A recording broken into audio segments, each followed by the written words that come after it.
کوئی بھی بچہ کامیاب نہیں ہو سکتا ہے اگر آپ اس بچے کو صرف اس کے دماغ کے حوالے کر دیں، اس کے ذہن کے حوالے کر دیں، یا پھر یہ کہ بچے کو صرف اسکول کے حوالے کر دیں۔ ایک بچے کو کامیابی کی منزل طے کراتے ہوئے ایک پرفیکٹ انسان اور انسان کامل بنانے کے لیے 3 طرح کے کردار کی ضرورت پڑتی ہے۔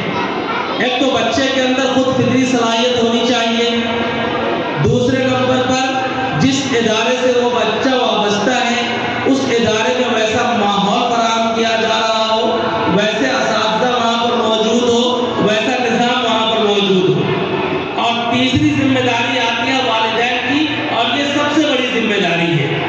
اگر ان 2 چیزوں میں کچھ کمی ہوتی ہے تو اس کمی کو والدین کی محنت کے ذریعے سے دور کیا جا سکتا ہے۔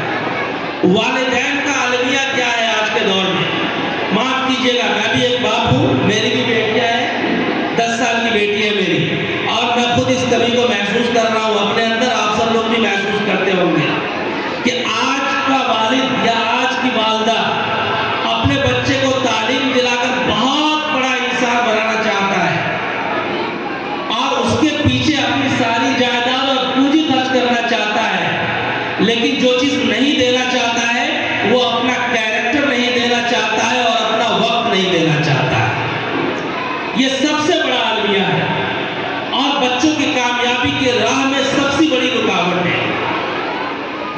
یہ بات مان لیجئے، اگر بچے کو کامیاب بنانا ہے تو ہمیں 3 طرح کے انویسٹمنٹ کرنے ہوں گے۔ سب سے پہلا انویسٹمنٹ اپنے کیریکٹر کا انویسٹمنٹ ہے۔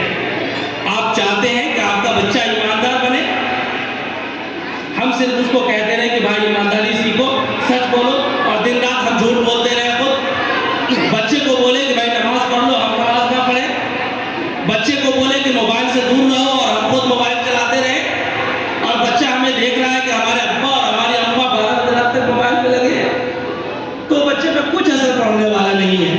ہم چاہتے ہیں کہ ہمارے اگر 5 بچے ہیں تو 5 بچے تاحیات اور ان کے بچے بھی ایک ساتھ مل کر زندگی گزاریں، ایک جوائنٹ فیملی سسٹم ہو۔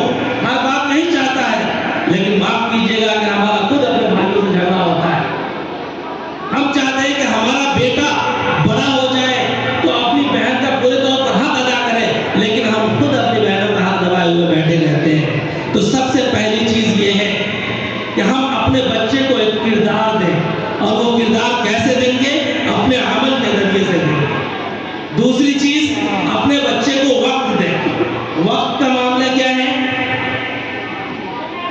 کہ آج کے والد کو صرف اتنا پتا ہوتا ہے، باپ کو اتنا پتا ہوتا ہے کہ ہمارا بچہ فلاں کلاس میں پڑھ رہا ہے، لیکن اس کلاس میں کون سے سبجیکٹ پڑھائے جاتے ہیں، کون ٹیچر کون سبجیکٹ پڑھاتا ہے، لیسن کتنے ہو رہے ہیں نہیں ہو رہے ہیں، ان تمام چیزوں سے کوئی مطلب نہیں ہوتا ہے۔ ہمارے اتفاق سے کوئی مہمان آ گیا، بچے سے کچھ سوال کر دیا، بچے نے جواب نہیں دیا، اب چوک چوراہے پر چاروں طرف گھوم کر بول رہے ہیں کہ بھائی ہمارے اسکول میں بچہ پڑھتا ہے، بچے کو کچھ آتا ہی نہیں ہے، اتنی ساری فیس باندھ رکھی ہے۔ میرے محترم بزرگوں اور دوستوں، صرف یہ کہنے سے کام نہیں چلے گا، بلکہ ہمیں بچوں کو اپنا وقت دینا پڑے گا۔ وقت کس اعتبار سے دیں گے؟ مائیں غور سے سن لیں، اور جو والد بیٹھے ہوئے وہ بھی غور سے سن لیں۔ سب سے پہلے نمبر پر آپ کا کلوز کانٹیکٹ ہونا چاہیے بچوں کے اساتذہ کے ساتھ۔ وقتاً فوقتاً آ کر ان سے ملیں آپ، اور اپنے بچے کی کارکردگی کا جائزہ لیتے رہیں، اور اپنے بچے کی صلاحیت کو جاننے کی کوشش کریں کہ ہمارے بچے کے اندر اللہ تبارک و تعالیٰ نے کس طرح کی صلاحیت رکھی ہے، وہ کس فیلڈ میں آگے چل کر جا سکتا ہے۔ ابھی یہ پروگرام میں پیش کیا گیا، کوئی پولیس کی وردی میں ہے، کوئی فوج کی وردی میں ہے، کوئی وکیل ہے، کوئی ڈاکٹر ہے، کوئی سائنٹسٹ ہے، یہ ساری چیزیں ہیں، لیکن ہمارا بچہ کیا بن سکتا ہے یہ ہمیں دیکھنا پڑے گا، بچوں کے اندر تلاش کرنا پڑے گا کہ اللہ تبارک و تعالیٰ نے کس طرح کے پوٹینشیل رکھے ہیں اس کے اندر۔ اس کے لیے کیسے تلاش کیجیے گا؟ روزمرہ کی نقل و حرکت کو آبزرو کیجیے اور دیکھیے کہ کس کام میں بچے کو دلچسپی ہے، مزہ آتا ہے، کون سا کام اچھے انداز میں کرتا ہے، اور پھر اساتذہ سے رابطہ کیجیے، پہچانیے۔ ایک کام تو یہ ہو گیا۔ دوسرا کام ہمیں یہ کرنا چاہیے کہ بچے کو آج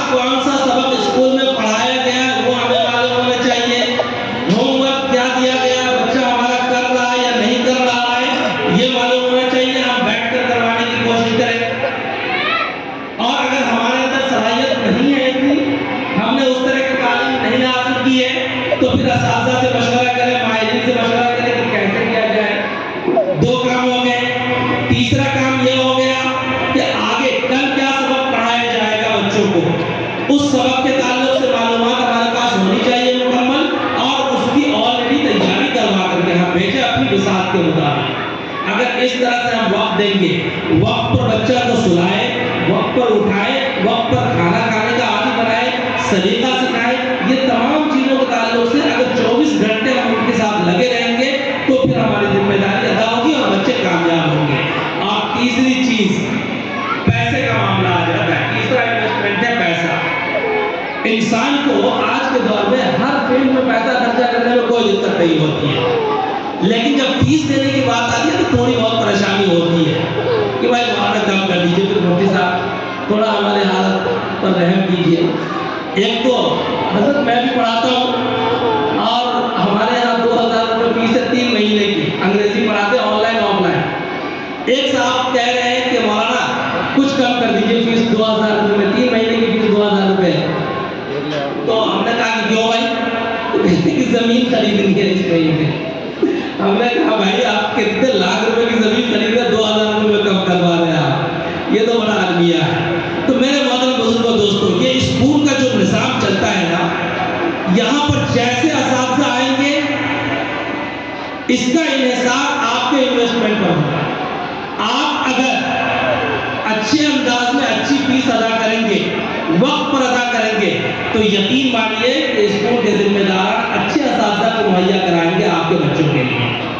اگر فیس میں کوتاہی کریں گے تو ایسی صورت میں وہ اسی انداز کے اساتذہ کو مہیا کرائیں گے، تو پھر نقصان کس کا ہوا؟ ہمارا نقصان ہوا۔ جیسے آپ جائیے مچھلی لینے کے لیے، اگر وہ کہہ رہا 300 روپے کلو ہے، آپ بولیے 250، وہ بتا چلو بھائی دے دیں گے، اب وہ ڈنڈی مار دے گا، وہ اپنے گھر سے نہیں دے سکتا کوئی بھی آدمی۔ یہ سادہ سا اصول ہے۔ اس لیے میرے محترم بزرگوں دوستوں، ہمارے بچے ہی ہمارا مستقبل ہے، ہمارے بچے ہی ہمارا اثاثہ ہے، ہمارے بچے ہی ہماری پونجی ہے۔ ہماری تمام تر محنتوں، ہماری تمام تر فکروں اور ہماری تمام تر کاوشوں کا واحد مرکز صرف ہمارے بچے ہونے چاہیے۔